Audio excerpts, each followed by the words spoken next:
Have you ever found yourself sitting quietly, maybe sipping tea at the kitchen table, and suddenly thinking, when did I stop making decisions for myself? Maybe it was subtle. Maybe it started with letting your children plan your holidays, choose your doctor, or decide whether you should move closer to them. It seemed helpful at first, even loving. But over time, those little choices began to feel like something bigger, like you were slowly being written out of your own life. If that feels familiar, you are absolutely not alone. A lot of women, strong, capable women, wake up one day in their 60s or 70s and realize they've handed over the steering wheel to someone else. Often, it's their adult children. And while their kids mean well, their decisions can sometimes come from fear, not respect. From a place of wanting to manage, rather than truly support. That's why today's message is so important. This isn't about pushing your children away or proving you don't need anyone. This is about staying in control of your own life, with dignity, clarity, and a strong sense of self. True clarity begins when you stop looking outward for answers and start listening to what's in your own heart. And that's exactly where we begin, with you. There are 5 things, just 5, but they are deeply personal and incredibly powerful. These are the areas where, no matter how much your children love you, you must not hand over the reins. Because the moment you do, a piece of your independence, your joy, and your inner authority can quietly slip away. Let's begin with the first, and perhaps the most common, where you live. Now, I understand, it's natural for adult children to worry about your safety. Maybe you live alone in a big house, or maybe you've taken a few falls recently, and they start bringing up retirement homes or downsizing like it's the next obvious step. And maybe part of you thinks, well, maybe they're right. But here's the truth. This is your life, your home, your roots. Where you live is about more than square footage and grab bars.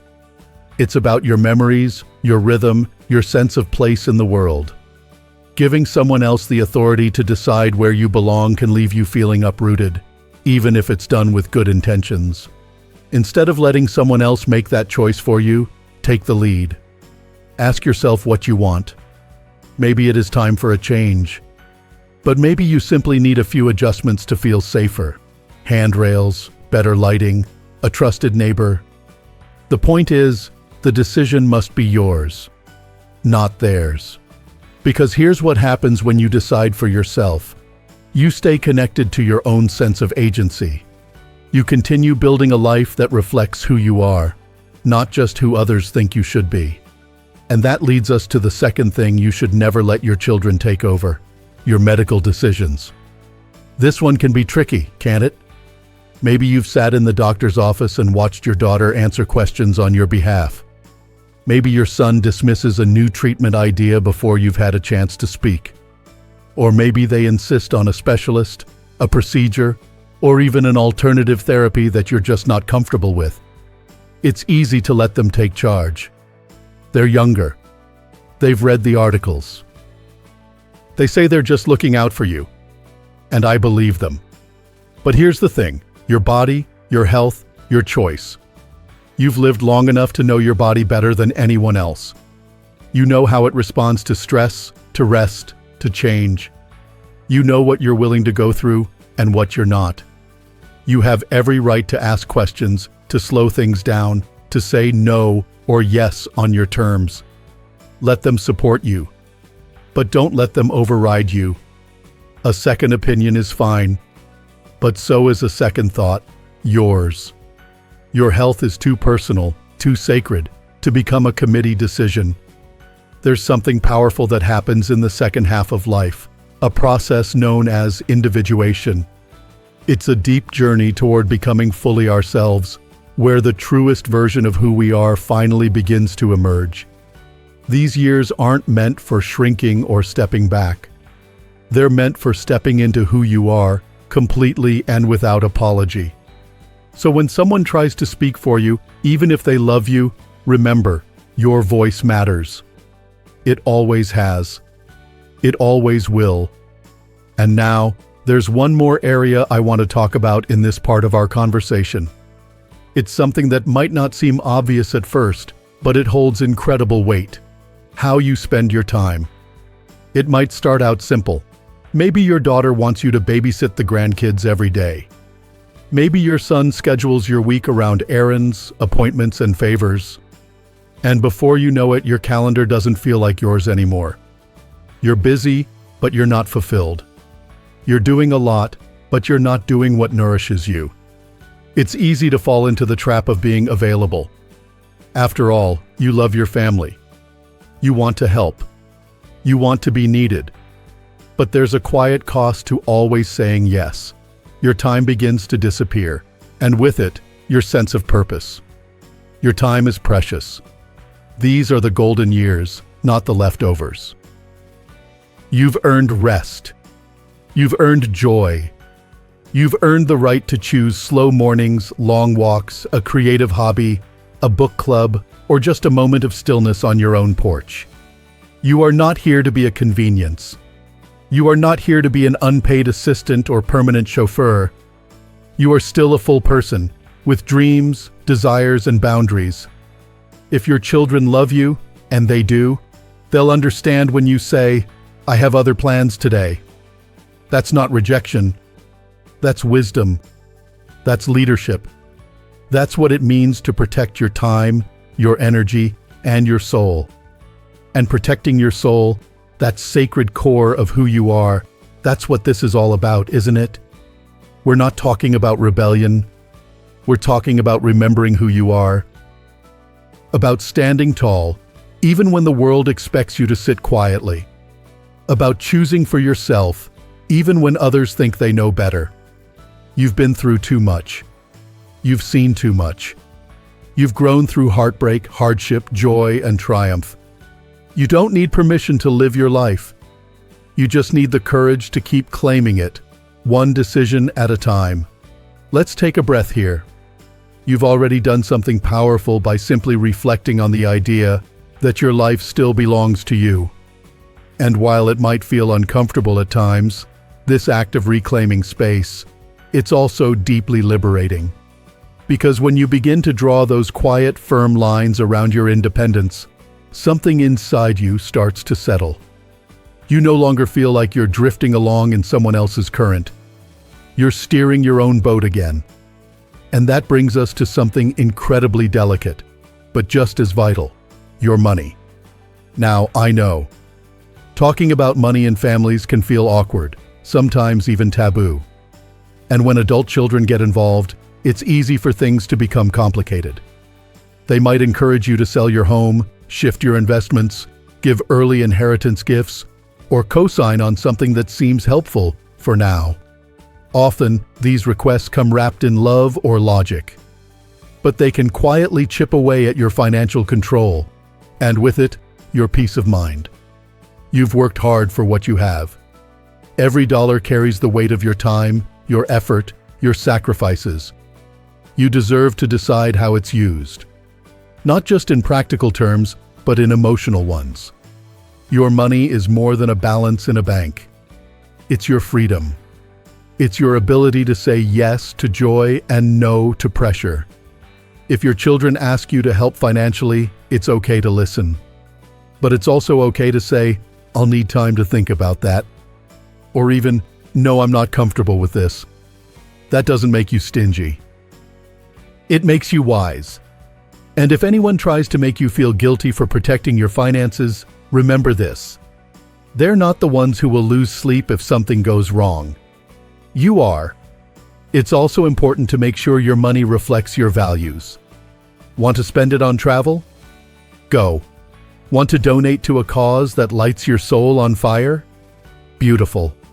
Want to save for just-in-case comfort in your 80s and beyond? That's your right. It's your life, your legacy, your decision. And here's something else I'll say, gently but firmly. You do not owe anyone your security. Especially if giving it up means risking your ability to live independently, with dignity, for years to come. The second half of life is when we truly begin to meet our inner self, not the self shaped by roles and responsibilities, but the one defined by purpose. And that purpose often grows clearer when we're finally free from unnecessary burdens, especially financial ones we didn't ask for. Now, let's talk about something that might surprise you, but has an enormous impact on your emotional well-being: your daily routine. At first glance, it doesn't sound like much, does it? Routine can seem boring, but I want you to think of it differently. Your routine is your rhythm. It's the song your life plays every day, whether it's soft and peaceful or rushed and off-key. Now imagine that rhythm being disrupted. Maybe your adult children insist you wake up early to join a Zoom call with the grandkids. Or they plan your weekends around family events you're too tired to enjoy. Or they expect you to change how you eat, sleep, socialize, or relax, because they think it's better for you. But is it better for you, or just more convenient for them? You've spent a lifetime caring for others, adjusting to their needs. These years, they're for you. If you feel your best sleeping in a little later, sipping coffee slowly on the porch, taking a midday walk, or writing in a journal before bed, you get to do that. No explanations, no justification. A peaceful routine can be one of the most powerful acts of self-care, especially in a world that constantly tells older women to be useful, helpful, flexible. But your worth isn't tied to your usefulness. You are not a schedule to be managed. You are a soul to be honored. When your days feel like your own again, something magical happens. You begin to bloom in ways that may have felt impossible in the busyness of earlier life. Your creativity reawakens. Your inner voice grows louder. You start doing things not because you have to, but because you want to. That's how joy returns, not as a loud parade, but as a quiet homecoming. And when your children see you claiming that joy, standing in your truth, something shifts. They may resist at first. They may worry. But deep down, they begin to admire your strength. They begin to see that their mother, the woman who once packed their lunches and stayed up worrying through the night, is still here, still strong, still sovereign. And make no mistake, sovereignty isn't about ruling others. It's about ruling yourself, with grace, with confidence, with love. Solitude can be a powerful source of healing, one that quietly reminds us life is still worth living. And solitude doesn't mean loneliness. It means self-connection. It means space to breathe, to think, to simply be. This is your time.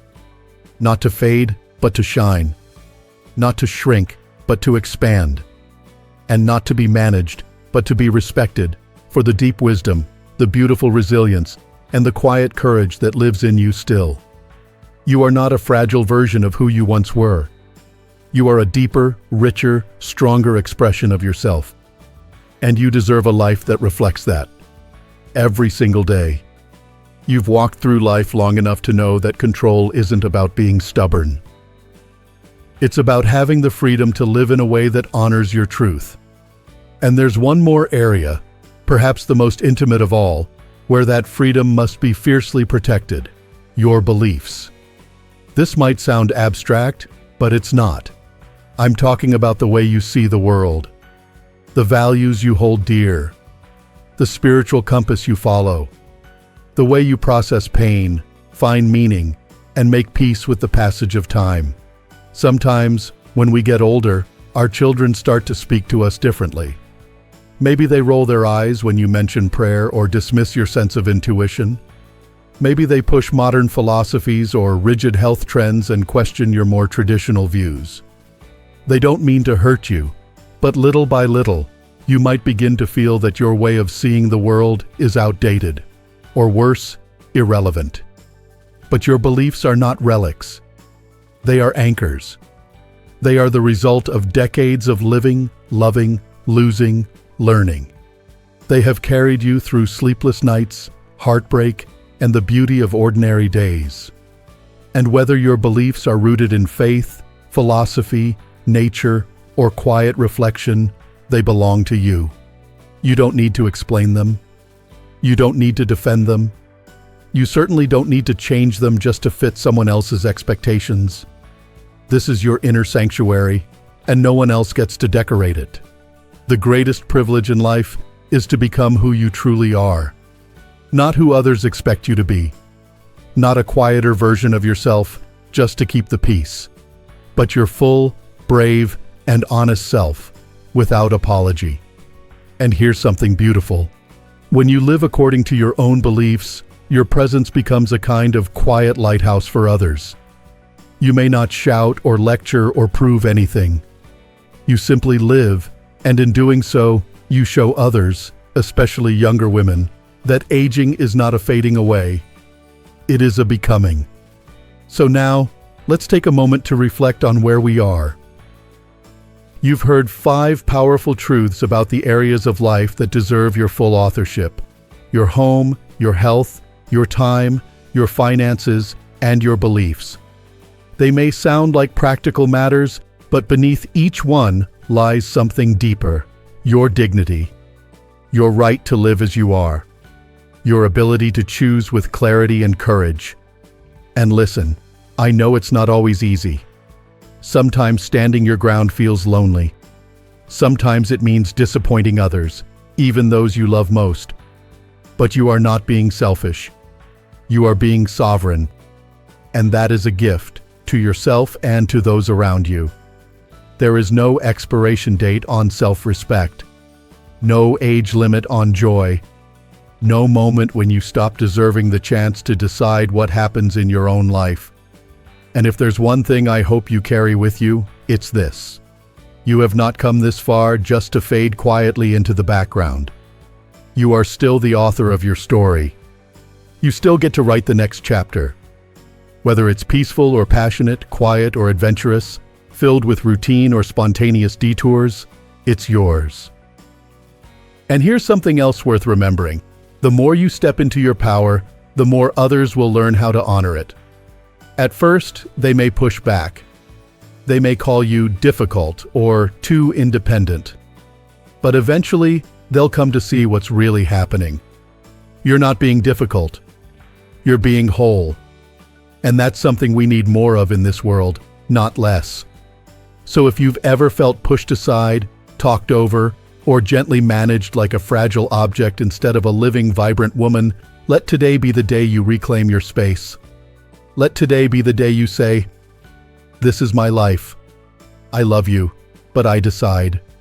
Not with anger, not with fear, but with the deep, quiet knowing that you still matter, that your voice still carries weight, that your presence still holds light. If this message spoke to you, even just a little, I'd love to hear your thoughts. Leave a comment below. Share your experience. There's a whole community of women who've walked this same path, and your voice just might be the one that gives someone else the courage to speak up too. If you found this video helpful, don't forget to like it and subscribe to the channel. Here at Strong Elderly Life, we believe in lifting one another up, because aging isn't the end of the road. It's the start of a deeper, richer, and more honest journey. And wherever you are on that path, I want you to know, you are not alone. You are wise. You are worthy. You are still growing. Here's to living your best life, on your terms, in your time, and with all the love and power you've earned. Until next time, take care of your heart. And never forget, your life still belongs to you.